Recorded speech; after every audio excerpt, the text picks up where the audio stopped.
Hey, what time do you think it is now? Looking at the clock, it's only 5:30. It's still 5:30. Why are you up so early like this? I replied with sleepy eyes, but Jeff kept on relentlessly. What do you mean it's still 5:30? It's common sense for the wife to wake up earlier than the husband, wear makeup, and prepare breakfast. I doubted my ears hearing such shouting in the morning from Jeff. I wonder which era we're in right now. It's like lines from a mean mother-in-law in an old drama. Since marrying Jeff, we have separate bedrooms and absolutely no intimacy at night. Then, one day, Jeff collapsed at work and had to be rushed to emergency surgery. While waiting outside the operating room, I heard a young doctor scream, What on earth is this? "Through this surgery, I would come to learn Jeff's surprising secret. And also, how difficult my own position really is now." I realized that I could not go on as I was, and with the help of others, I recovered my true self. My name is Sarah. I'm a 42-year-old homemaker assisting with a small business. Back when I was single, I worked as a caregiver at a hospital. I had a fulfilling job, but I was the only one who wasn't married among my friends. Both of my parents had already passed away, leaving me alone at home and feeling pressured to get married. Then one day, while feeling lonely at a bar, a man approached me. Well, is this seat taken? That's what the man who would become my current husband, Jeff, said as he approached. Jeff is 3 years older than me and runs a small manufacturing company independently. Listening to his story, it seemed he was also single like me, without a significant other. As we shared stories about our lives, we hit it off. As two mature single individuals, I had hoped for a somewhat romantic evening, but that day I made him promise to see him next and went home early. After that, our relationship naturally began, and we went on dates once a week. Dates with Jeff, who was serious and reserved, consisted mainly of quiet conversations in cafes or parks. However, I gradually found myself drawn to his seemingly good-natured personality. And it was on our third date since we met. Well, considering our age and all, it's not really ideal to just keep dating aimlessly, right? Watching Jeff nervously fidget as he spoke, I felt a slight sense of anticipation. Well, you see. Yeah, we've only been dating for less than a month, but since we're close in age and all, I was thinking, why don't we get married? Is that okay? It was definitely an unusual proposal, but I was also feeling pressured about marriage, and I thought Jeff was a good guy, so I replied with a quick yes without hesitation. No, not at all. I'd be happy to. Upon my immediate acceptance, Jeff beamed with delight. Since neither of us had parents, we decided to skip the wedding ceremony and just register our marriage. I quit my job to help out at Jeff's company after we got married, and thus began married life with Jeff. However, it was also the start of days filled with anguish. From the time we met until we got married, there had been no physical intimacy between Jeff and me. I had assumed Jeff, being a serious person, simply didn't engage in relationships casually. I believed that once we were married, we could enjoy a reasonably normal married life. That's what I believed, but on the first day of our marriage, Jeff had an unexpected commitment. I'll sleep in the bedroom, so Sarah, you sleep in the guest room. Jeff's statement surprised me, and I couldn't help but respond with a voice of discontent. So you mean we separate sleeping, even though we're newlyweds? Even when I questioned it, Jeff calmly asserted his opinion without batting an eye. Well, you see, I have trouble sleeping in the same room as others. Despite feeling dissatisfied with his explanation, I didn't want to argue on the first day, so I couldn't say anything more. The next morning, I had set my alarm for 6 o'clock, but I was startled awake by sudden loud voices. Hey, what time do you think it is now? Looking at the clock, it's only 5:30. It's still 5:30. Why are you up so early like this? I replied with sleepy eyes, but Jeff continued relentlessly. What do you mean it's still 5:30? It's common sense for the wife to wake up earlier than the husband, wear makeup, and prepare breakfast. Hearing Jeff shouting like that in the morning made me doubt my ears. I wondered what era we were living in. It sounded like lines from a mean mother-in-law in an old drama. I fought that, but when I looked at Jeff's face, it was a frightening expression I had never seen before. Feeling that I couldn't oppose it, I quickly changed and started preparing the meal. It might be obvious, but even if we have separate bedrooms, we eat together. As we sat around the dining table facing each other, something caught my attention. Even though it was already July, Jeff was wearing a long-sleeved sweater. I wondered if I needed to prepare summer clothes for him, and decided to ask Jeff about it. I'll have your summer clothes ready soon. In response to my question, Jeff, seemingly choking on his food, hastily coughed and said, No, I dress like this all year round, so I'm fine with summer clothes. I'm sensitive to the cold, you know. In the upcoming season, it's easy to get chilled with the air conditioning, right? If he's sensitive to the cold, then it makes sense. Still, there's no need to rush like that. It seemed somewhat unnatural, but I didn't know how to respond. Since then, despite going to work in the morning to help at the company, Jeff tells me, be back home by evening to prepare dinner, so I return home early. Jeff gives detailed instructions not only about meals but also about cleaning and laundry, so I don't have time to relax even when I come home early. I clean every corner of the house, neatly fold the dry laundry, and tidy up. And since getting married, it's become my routine to prepare dinner and take a bath before Jeff returns. Jeff is the old-fashioned type of husband who doesn't lift a finger to help around the house. I understand he's busy as a manager, but I wish he'd lend a hand with the housework at least a little. But if I say anything that might bother Jeff, he might start yelling again. As I was preparing dinner, I found myself thinking, why did I even get married? Since then, our bedrooms have been separate, so there hasn't been any intimacy at night. I don't feel happy at all, even though we got married with such hopes. Perhaps I've not only lost happiness, but also lost sight of my true self. Feeling overwhelmed by these thoughts, tears began to flow uncontrollably from my eyes.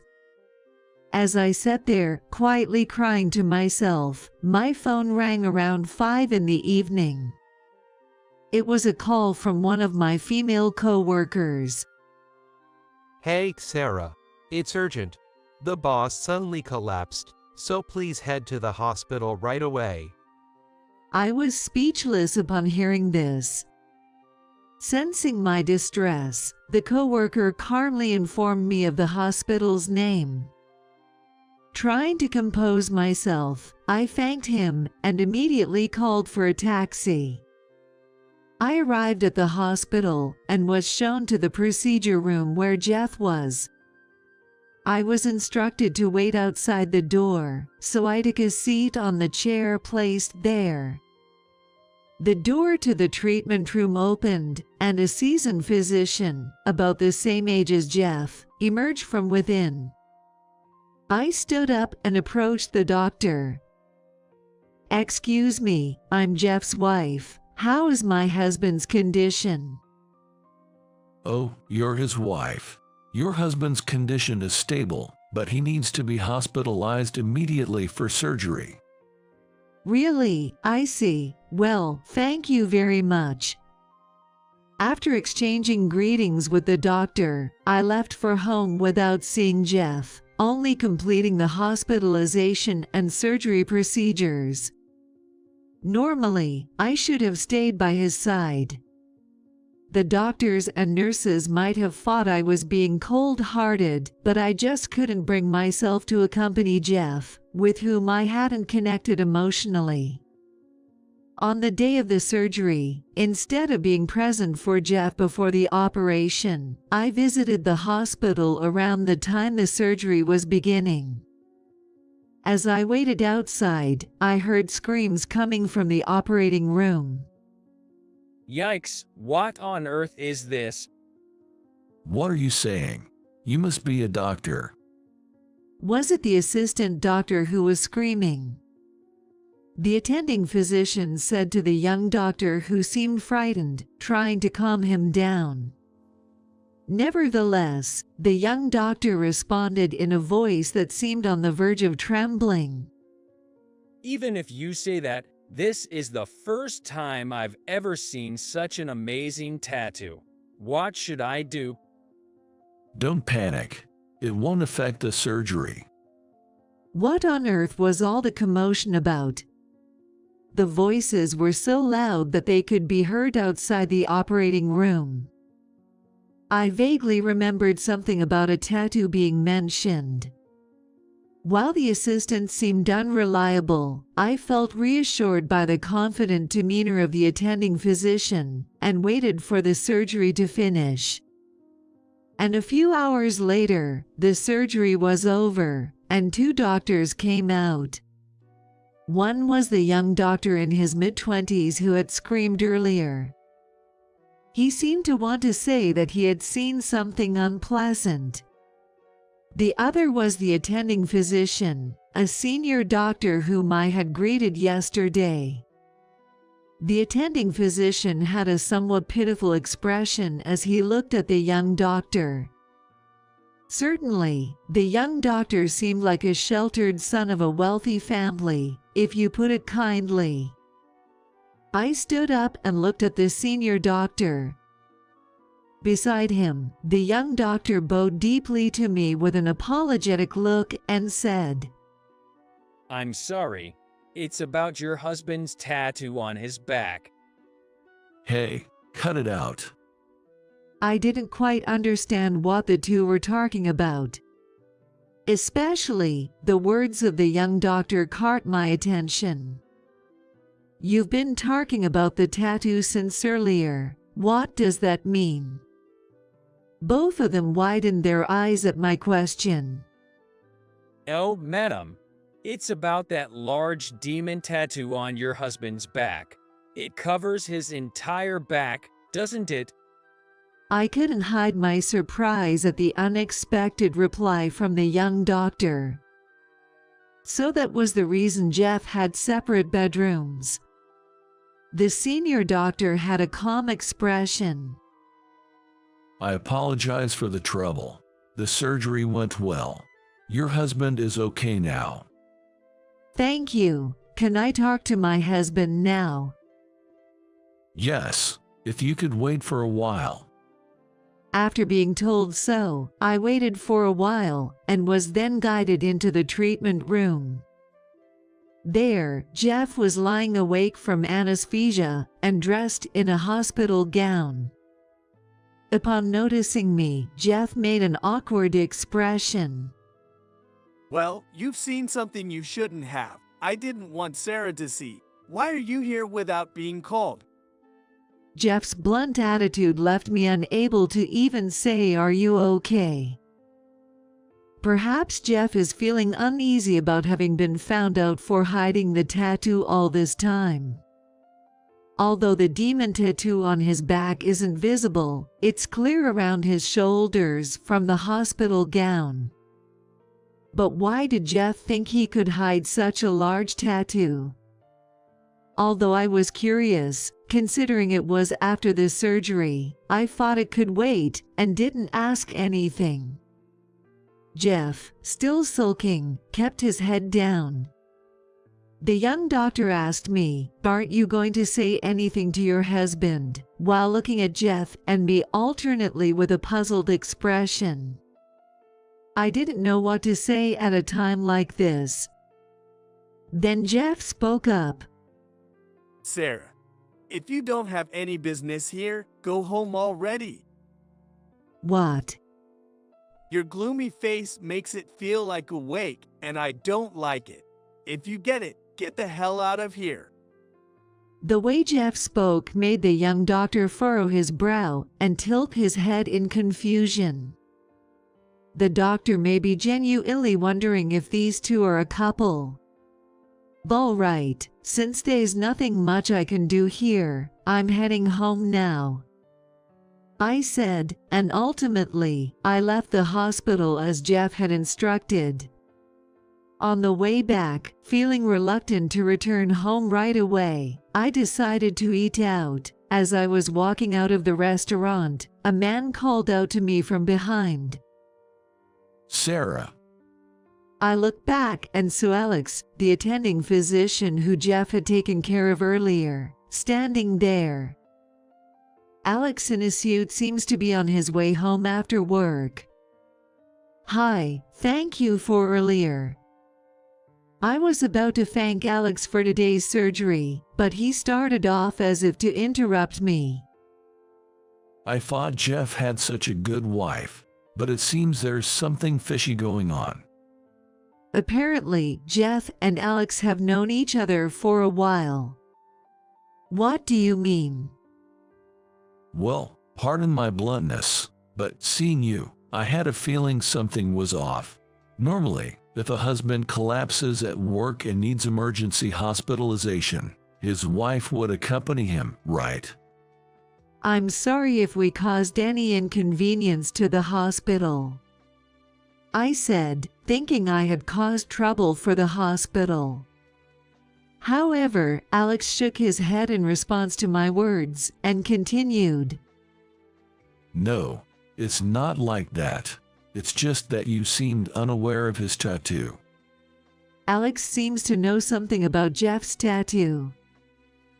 I was curious and asked him for details.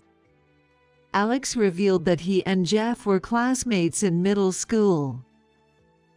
Apparently, Jeff had been quite bad since 8th grade, riding around on motorcycles with his gang. Jeff hardly ever came to school. During that time, Jeff had gotten a large demon tattooed on his back, supposedly to intimidate others. Alex, who was the student council president at the time, couldn't tolerate such misconduct from his classmate. We were in the same class in freshman year. We weren't that close, but Jeff wasn't supposed to be a bad guy from the start, Alex said, seeming to want to somehow rehabilitate the originally serious Jeff. Alex then got into the bad boy gang Jeff was hanging out with and tried desperately to get Jeff to change his mind.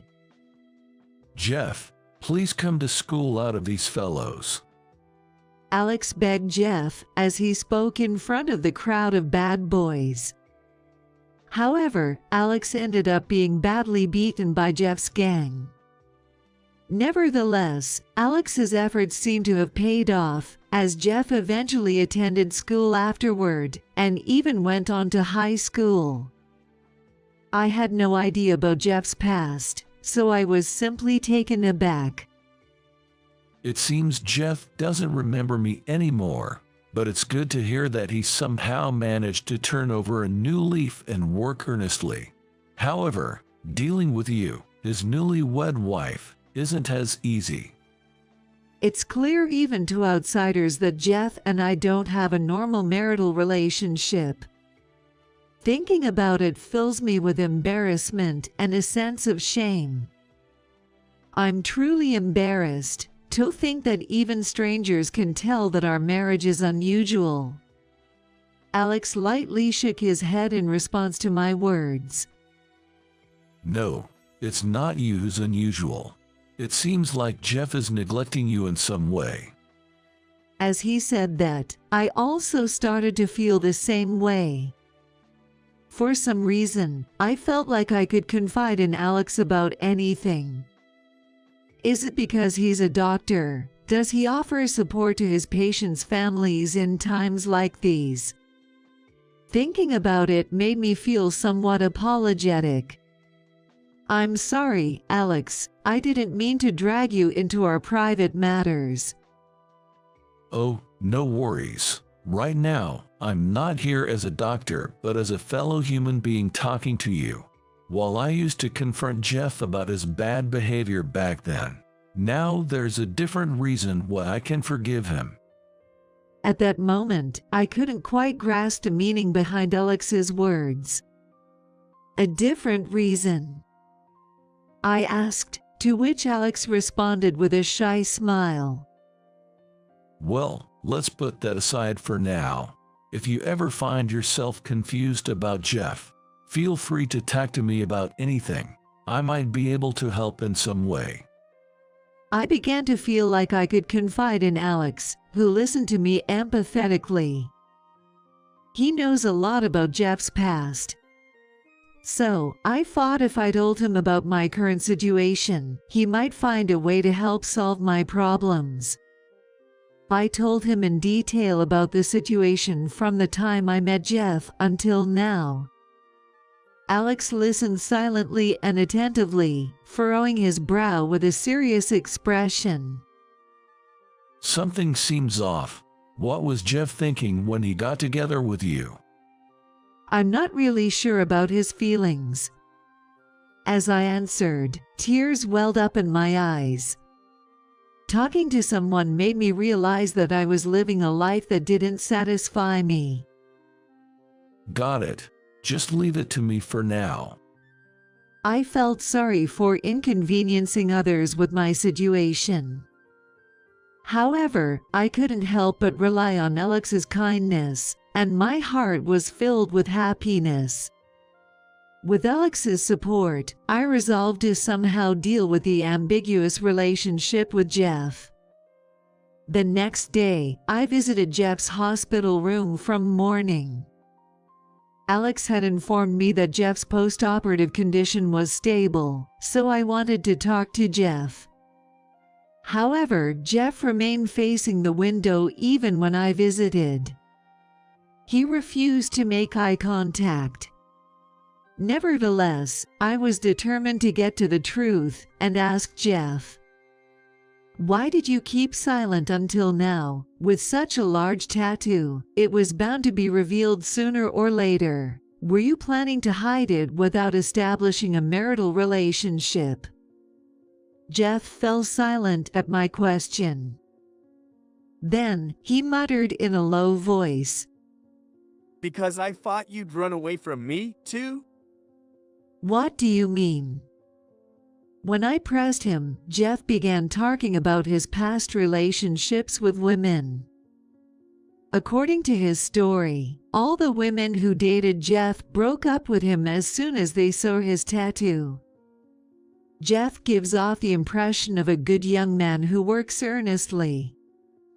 No one could have imagined that he had a large demon tattoo on his back. The fearsome demon on his back looked as if he belonged to some sort of nefarious organization.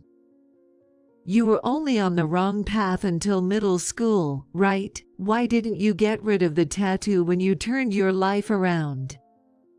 When I questioned him, Jeff glared sharply and shouted, I just didn't want this tattoo off.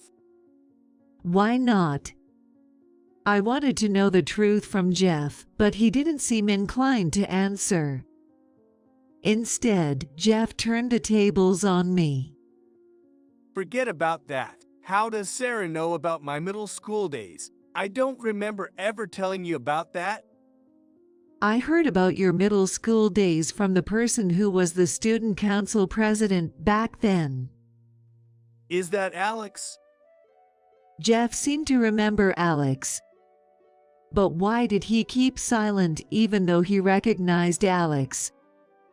Alex had desperately tried to reform Jeff. Even though Alex clearly remembered you, why didn't you even say a word of thanks? He helped you reform, didn't he? I questioned Jeff, who tilted his head in confusion. What are you getting at? I turned over a new leaf because one of my buddies died in a motorcycle accident. I decided to live longer for his sake and quit riding bikes to live a straight life. This tattoo is something I got with him, like a memento. The truth about the tattoo was revealed. Still, I couldn't shake off a feeling of dissatisfaction with Jeff's explanation. Why, Alex went out of his way to help you reform, despite facing resistance from your friends. It's awful of you to talk like it doesn't matter. Shut up! Why do you keep siding with Alex? Do you have a thing for him or something? Jeff confronted me like that, but I didn't feel guilty about it at all. After all, there's no reason for Jeff to be jealous while we're in such an unconventional marital relationship. I decided it was time to clarify things, so I asked Jeff directly. Don't you like me? Why did we even get married in the first place? Well, Jeff seemed at a loss for words. I stared at Jeff with an expression that said I wouldn't budge until I got a clear answer. Well, spit it out. So, it's just that I lost both my parents over the past 2 to 3 years, and there's no one to take care of the household chores anymore. So, I figured I needed to get married to have someone to do that for me. To do that. I was shocked to learn the truth about why he married me. Feeling like I didn't want to talk about it anymore, I left the hospital room. As I exited, Alex was standing there. He guided me to the lobby, saying that Jeff shouldn't hear our conversation. It turned out just as I suspected. Shall we proceed with the plan? Yes. I decided to put into action what Alex had suggested, considering the worst-case scenario. 2 weeks passed. Today is the day Jeff is being discharged. However, since then, I haven't visited Jeff's hospital room even once, although I heard he was being discharged. I've been busy at work for these past 2 weeks. While Jeff was hospitalized, I had to handle various procedures as the acting president of the company. Even after Jeff is discharged, he'll have to rest at home for a while. Therefore, I prepared a day's worth of meals in the morning and continued working until the evening. Since Jeff's hospitalization, he and I have grown even more distant. With fewer face-to-face encounters, there's been less opportunity for us to argue. However, for the work I'm currently trying to carry out, it's actually better if I don't have to face Jeff. About a month after his discharge, Jeff, whose health had significantly improved, visited the company. As soon as Jeff entered the company, he looked around in astonishment at the drastic changes that had taken place internally. I discreetly observed the situation from the back office. What's going on? Everything, from the manufacturing machines to the desks for employees, it's all gone. Employees, noticing Jeff's surprised voice, all approached him. Thank you for everything you've done for us. What's going on?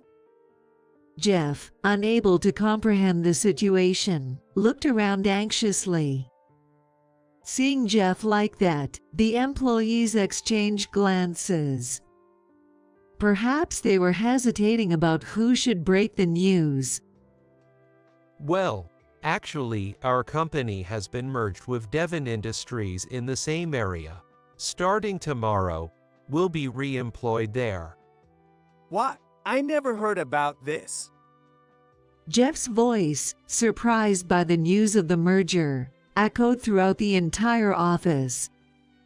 Sensing it was about time, I stepped out in front of everyone. "Oh dear, I'm sorry, Jeff. It was a sudden decision, so I couldn't inform you sooner." What? How could you? A merger like this is a major issue, and it's common sense to consult with the president. Me first, isn't it? Jeff's face turned red with anger. "Well, that's true, but unfortunately, things have gotten complicated." Saying so, I showed Jeff a photo. It was taken by a former employee who recently left the company. A photo of Jeff changing secretly in the men's changing room. It clearly showed a large demon tattoo on his back. The man who took the photo thought that the president here might be involved in something shady, so he consulted with other employees before leaving the company. And now, all the employees here also harbor distrust towards Jeff. His tattoo issue aside, there's more to the reasons. Actually, since we got married, Jeff has been leaving all the troublesome procedures at work to me. And during work hours, he's been sneaking out of the company to go gambling. There had been eyewitness reports from the neighbors, so I already knew about it. The photo taken by the former employee in the changing room captured Jeff changing when there was nobody around. It turns out the evidence was captured because that employee was delayed due to personal matters. After learning everything, other employees expressed their desire to quit, but that's when I decided to inform everyone about the merger. One of the employees addressed Jeff, saying, Under someone like you, we can't continue. You push all the work onto your wife and act selfishly. And besides, having a flashy tattoo on your back, isn't that a question of integrity as a company executive? All the surrounding employees nodded in agreement. Jeff looked flustered and muttered softly, No, that's not it. Well, more than that, you, who can't even cherish your wife, don't have the qualification to lead so many people. Entering the room, it was Alex. Alex, why did you come all the way here? It's none of your business. No, it's very much my business. I'm the one who recommended merging this place with our company. What the hell? Yes, it turns out the company we're merging with, Devon Industries, is run by Alex's brother as the CEO. So, Devon Industries is Alex's family business. Alex was empathetic, realizing that I shouldn't stay with Jeff any longer. Jeff falls short not only as a husband but also as a president. So, I was burdened both personally and professionally. Taking all that into account, Alex came up with the plan this time. With both home and work suffering due to his negligence, Jeff found himself in a tough spot. Realizing he might lose everything, Jeff now showed a submissive attitude toward Alex. Can I talk to you about something? Could I possibly join a company too? When I wondered what he was going to say, Jeff started asking Alex to hire him there. Everyone around gave Jeff disbelieving stares. Alex let out a sigh and placed his hand on Jeff's shoulder.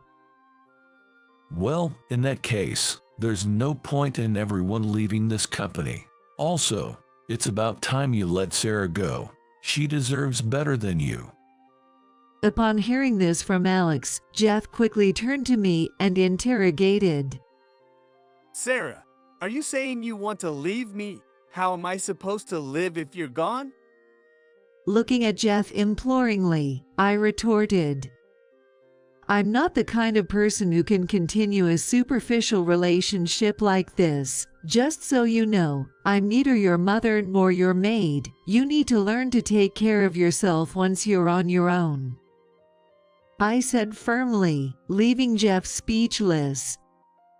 In that silence, I handed him the divorce papers, intending to finish it off. I've decided to take Alex's advice and get a job as a caregiver at the hospital. I can support myself just fine from now on. So, let's get divorced. My words made Jeff suddenly flustered. Divorce? No, wait a minute, please. Even if it's okay for you, I can't survive alone without a job. So? Jeff, accept it. You think only about yourself without thinking about the other person's feelings. You need to be alone for a while and cool your head. Alex scolded Jeff loudly. This seemed to shock Jeff, leaving him trembling and unable to respond. And so, I divorced Jeff and left the house. While working as a caregiver, I decided to stay in the apartment near the hospital for a while. My workplace is full of young practical nurses, and I was a little discouraged after I turned 40. However, finally freed from the difficult life, I felt relieved. From now on, I aim to work hard and lead an independent life. Jeff continues to live alone in the house after the divorce. As for the company, all the employees moved away after it was absorbed by Devon Industries.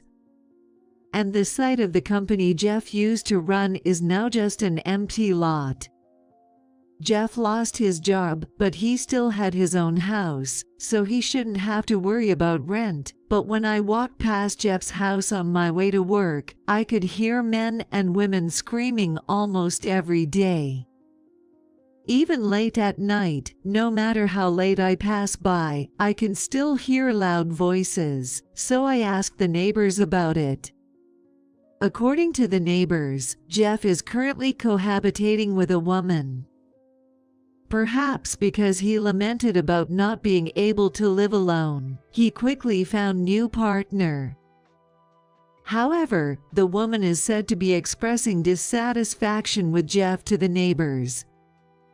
Jeff, who doesn't make any money and doesn't do any housework, seems to leave all the cooking, cleaning, and laundry to the women. The angry woman is probably complaining to Jeff and arguing with him every day. It seems they even throw things at each other during severe arguments, and the sound of glass breaking echoes throughout the neighborhood. Perhaps Jeff's concealed tattoos were discovered again at the beginning, and he's also being criticized for that. Men like Jeff seem to never learn, no matter who they end up with. The neighbors are apparently disturbed almost every day by the noise from Jeff's household until late at night. However, after a while, someone must have reported the noise disturbance to the police, and it seems Jeff was ordered to vacate the premises. According to the neighbors, the woman he was with also broke up with Jeff at the same time.